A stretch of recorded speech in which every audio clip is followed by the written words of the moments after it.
Lightspeed Larry number 76, set 9496. Legos have been the best at making Sarlacc pits, and I get it, it's not easy to make a pit without substantial ground to dig it in. So instead, they've opted to build only the Sarlacc's mouth with a little bit of sand around it to suggest it's in a hole, and that makes sense. And they did a relatively good job in regards to that with the first two. Then with the third one, they lost the pit aspect completely in favor of a, to be fair, fantastic play feature, and then the fourth one, we'll talk about in its own video. But how's this one? The second one?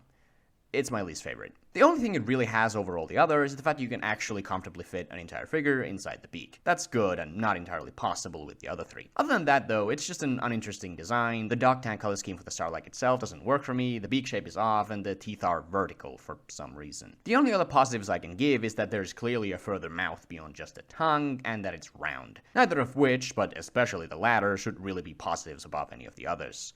But alas, here we are. The Desert Skiff is kind of the same story. I mean, it's not the worst of them all, but it's not particularly good either. For example, I really don't like the nose. In the middle, we have a storage compartment for some blaster pistols, the ramp can be folded in and out and is nice and long, easily the best thing about this, and on the opposite side we have a flick-fire missile.